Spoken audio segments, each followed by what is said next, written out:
with me to our second scripture reading this morning as we go to John's Gospel.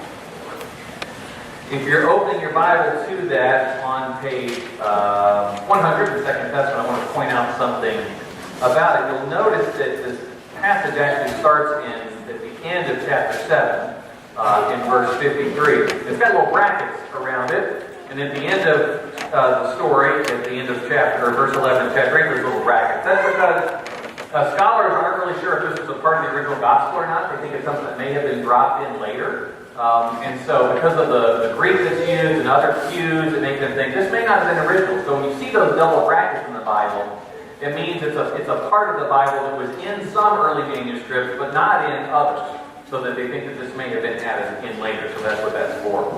But we're reading chapter 8, actually it's chapter 7, starting with verse 53. So this is the story of the woman caught in adultery. It says that each of them went home while Jesus went to the Mount of Olives. And early in the morning he came into the temple, and all the people came to him, and he sat down and began to teach them. The scribes and the Pharisees brought a woman who had been caught in adultery. And making her stand before all of them, they said, "Teacher, this woman was caught in the very act of committing adultery. Now in the law, Moses commanded us to stone such women. What do you say?"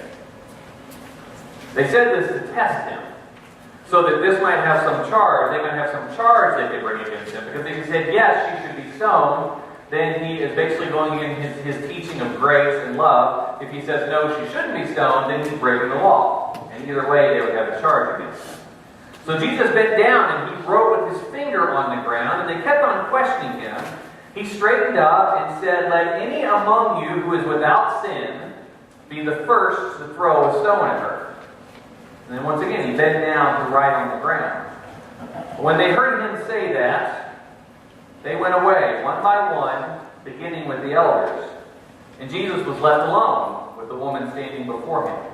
So Jesus straightened up and said to her, "Woman, where are they? Has no one condemned you?" And she said, "No one, sir." And Jesus said, "Neither do I condemn you. Go your way, and from now on, do not sin again." So may God add a blessing to this word that we have been given to share together this morning. Well, there has been a lot of great source material that has been turned into hit Broadway plays down through the years. You may know a T.S. Eliot poem was what inspired the hit musical Cats. French writer Gaston Leroux wrote a book about a phantom who lived in an opera house, and that was turned into a hit play. Gregory Maguire reimagined the life of a character from The Wizard of Oz, and that play became Wicked, which is based on the book. And of course, Andrew Lloyd Webber wrote Jesus Christ Superstar. I'm not sure what book that's based on. I'm sure it was a bestseller, though. Maybe you guys know. Well, these are all compelling stories, right, that lend themselves to a dramatic retelling of the story. But who reads an 832-page book about our nation's first Secretary of the Treasury and thinks that would make an amazing Broadway musical? Well, a guy named Lin-Manuel Miranda thought that. His play about Alexander Hamilton garnered a record 16 Tony nominations and 11 wins, including Best Musical. So I was invited a few months ago to be a part of a project called The Gospel According to Hamilton, in which preachers from across denominations and across the country are preaching today on a different song from the musical Hamilton. And the sermons will eventually be gathered into one place and made available for review and discussion. And word is that Lin-Manuel Miranda himself has given his blessing for this project. Now, if you've seen the play or if you've heard the soundtrack, you know why it is so popular. It's really something that's It's become such a cultural phenomenon. It's sort of transcended just the genre of Broadway musical. It has sort of made its way into our culture. I was privileged to see it in April in Chicago, and it is as amazing as everyone talks about. And the play, if you're not familiar, mixes diverse musical styles from rap to British pop with compelling characters and a surprisingly moving storyline for it being about, the first Secretary of the Treasury. So if you haven't seen the play or heard the musical, that's okay. I want to give you enough setup so that you can understand what's going on and what I'm talking about. But I do encourage you to check it out for yourself. I wouldn't start with the 832-page book. You might want to read that later, but if you like to read, go for it. So let me give you a quick synopsis of the play that will catch us up to the song that I am preaching on. The play follows Hamilton as he moves to New York City from the Caribbean to start his education. And while there, he meets Aaron Burr and a group of men who are very eager to start a plot against King George and the motherland of England in order to bring independence to the colonies where they live. And so the play takes us through Hamilton's role in the American Revolution and friendship with George Washington and the Marquis de Lafayette. And it gives us also a look into Hamilton's private life, including his courtship of and marriage to Eliza Schuyler. Well, after the war and independence is won and our fledgling country is trying to get off the ground, Hamilton plays a crucial role as an architect of our governmental structure. But it's to the detriment of his personal relationships with his wife and their son, Philip. Because while he's spending long periods of time in New York City working on the government, they are often upstate New York on vacation, so they have these long periods of separation. And it's during one of those separations that Hamilton has an affair with a lady named Maria Reynolds. And when Mariah's husband finds out who she's having an affair with, he figures he can extort money from Hamilton, because Hamilton is, after all, Secretary of the Treasury. And so he blackmails Hamilton and says, if you don't pay me, I'm going to threaten to expose this affair to everyone, ruining Hamilton's career. So Hamilton does pay him, but from his own pocketbook, not from the country's money. And the news of the affair is silenced, or so Hamilton thinks. But Hamilton's rival at that time is Thomas Jefferson. And they are butting heads, they're at odds over some aspects of the new government structure. Who should take on debt? Where should the capital be? Things like this. Well, Jefferson learns about the affair, and he thinks, I now have a leverage point with Hamilton. So Jefferson and James Madison and Aaron Burr confront Hamilton, thinking that Hamilton has used the government's money to pay off this affair. And that leads us to the song that I'm preaching on, but not singing, you're welcome, which is called We Know. And in this song, Jefferson accuses Hamilton of adultery and misusing government funds, hoping that Hamilton will be trapped and be forced to give in to Jefferson's demands about the new government. The idea is, we know what you did. So Hamilton responds with, yes, I did have an affair, but no, I didn't use the government's money. He shows them his checkbook and the ledger to show exactly where all the payments came from. Jefferson realized Hamilton was telling the truth and promises not to go public with the news. So in our story today from Scripture, a woman caught in adultery is brought before Jesus by the Pharisees, who know that the penalty for adultery is stoning to death. So they ask Jesus, should this sentence be carried out, hoping that Jesus will be trapped in this scenario. They didn't care about the woman's well-being. They didn't care about trying to help her become better. She was simply a means to an end. And to their surprise, Jesus is like, go ahead and stone her. But let the person who has not committed a sin be the first one to throw a stone. And then he says something, of course, the way we hear it, let those without sin cast the first stone, that's taken on its own life in our culture, right? So the comparison is Jefferson enters Hamilton's office that day with stones in his hands, right? He didn't care about Hamilton's well-being. He didn't care about helping Hamilton become a better person and returning from this sin. He simply saw Hamilton as a means to an end to gaining control of the government, which he so desperately wanted. Once Jefferson found out he had a piece of news that could be used against Hamilton, they took full advantage of it. They leveraged that sin in their favor, just like the Pharisees were trying to do with the woman's sin. They didn't care about her. They just cared about the power, the end goal of what they were trying to get to. Well, it's interesting because Jesus doesn't say a lot about many things. He says a little bit about a lot of things. But one of the things he says a good amount about is about judgment. Right? And how we as human beings, as followers of Christ, what is the role of judgment? So we have this story, right, that I read. But then we also have the passage that Carol read for us, right? Do not judge, or you too will be judged. Right? And goes on to talk about the log in your own eye versus the speck in someone else's eye. And I love the humor of that, right? You're so quick to point that out and you're not seeing, the log you have in your own eye. And then Paul picks up the theme in Romans 2. He says, you therefore have no excuse, you who pass judgment on someone else. For at what point, whatever point you judge someone else, you're condemning yourself. Because you who pass judgment on someone else, you've done the same thing. You've made the same mistakes. There's a story that goes, a pastor came out of church one day to go home, and someone had stolen his bike. He was very upset that someone would steal his bike, and so he decided he was going to preach the next Sunday on the Ten Commandments, because he wanted to guilt the person who stole his bike into returning his bike. So the pastor starts the sermon, and he's working his way through the commandments, and he gets to one commandment, and he says, "Thus saith the Lord," and he sits down. And afterwards, an elder says to him, "I thought you were going to preach through the Ten Commandments in order to get your bike back. What happened?" The pastor says, "Well, I got to the commandment about don't commit adultery, and I remember where my bike was."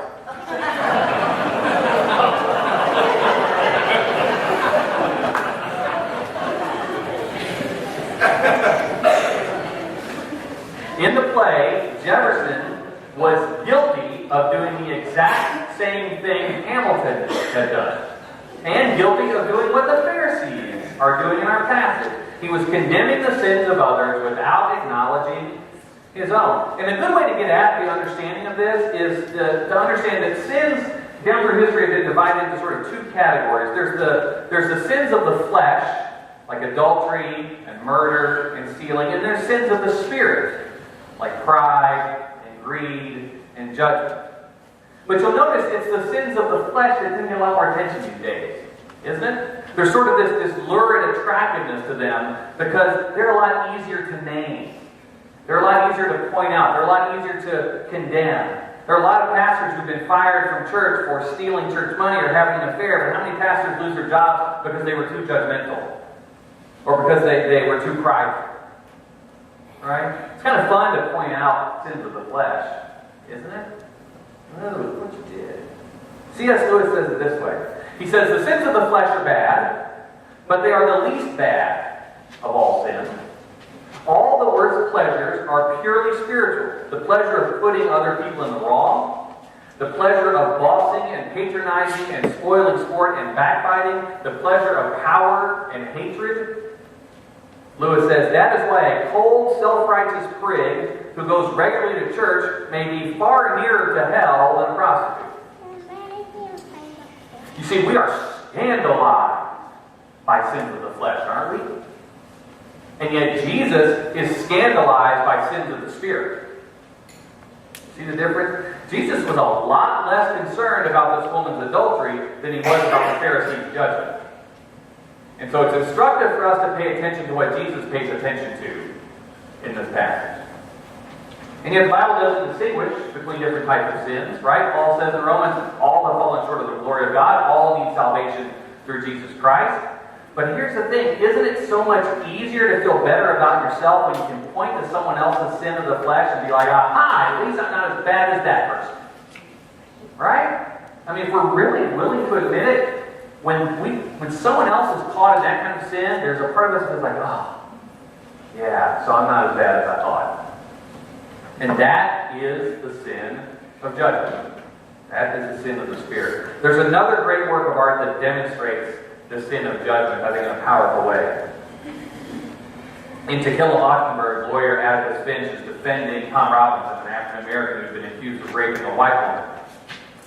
And Atticus is afraid that Tom, this is set in the South, earlier in the 20th century. So he's afraid Tom's going to be lynched by a mob before he can be brought to trial. So Atticus goes and sits outside Tom's jail cell with a rifle across his lap, just in case anybody shows up. And of course, a gang does show up, a gang of men from Macon County, and they want to take Tom out and do what they feel needs to be done, which is to kill him. Well, just as the gang and Atticus things are starting to get tense, Atticus' daughter Scout shows up and runs over to her dad and stands in front of him, and she looks at the gang of men, and she realizes she recognizes one of them. It's Mr. Cunningham, the dad of her friend Walter. And she says, well, hey, Mr. Cunningham, what are you doing here? And she asks about Walter, because Walter had some legal troubles. She says, how's he doing? And she says, hey, Mr. Cunningham, tell Walter I said hi. She pointed out the sins of those who were in the gang who were coming to take care of Tom. So the mob, recognizing their sinfulness, turns and leaves. No one was able to cast the first stone. And I think that the power of self-awareness is something that we often lack. Because if we really want to be honest about ourselves, we all hold stones in our hands. Don't we? I mean, we like to think we don't. Right? We're good people. We all hold stones. Judgmental thoughts about someone who's not good enough, a superior attitude toward someone who's made bad choices, impatient words that have been spewed in the heat of anger, resentment toward someone who has wronged you. These are stones we hold, ready to hurl at someone when we justify it by saying, well, we're just telling it like it is. It's the truth in love we're speaking. We're doing it for their own good. Here's the thing. You can polish that stone all you want. You can even draw little flowers on it.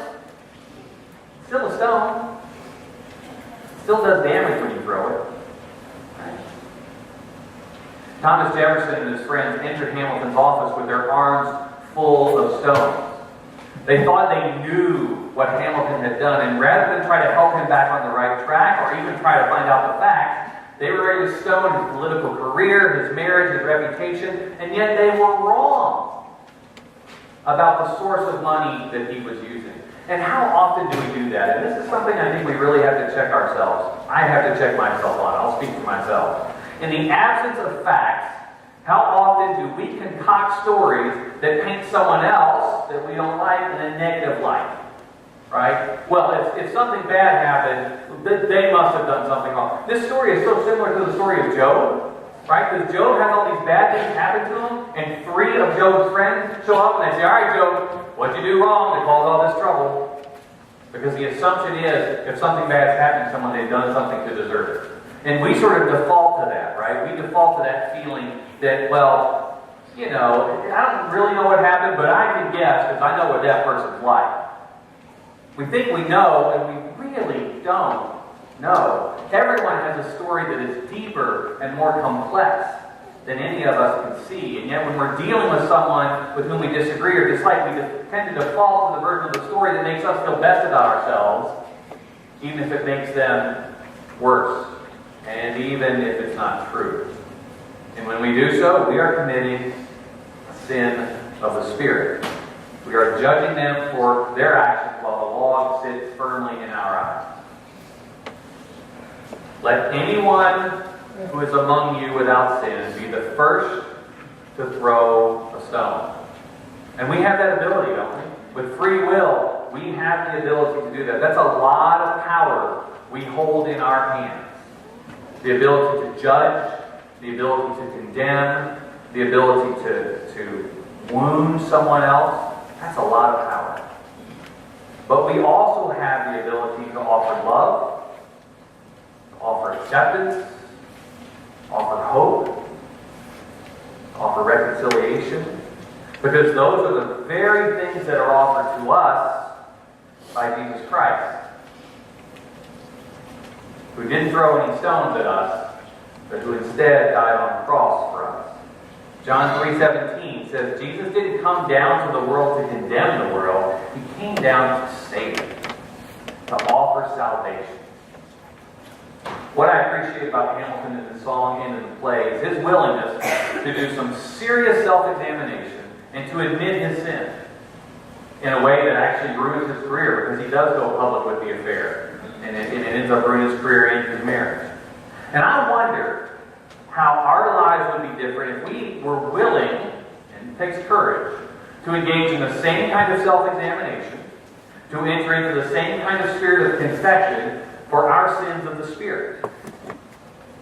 Because if we're willing to admit it, it's kind of oddly comforting to hold on to that stone, because then we've got leverage. We've got something. But I wonder what we might gain if we drop the stone and instead extend our hands in love. Because really, we all have good reason to judge, don't we? We all fall short in flesh and spirit, and yet we have been given such extravagant grace by Jesus Christ. We may not deserve it, but it's ours. Whose name is on that stone? What would it mean to drop it? May we give to others what we have been so graciously given.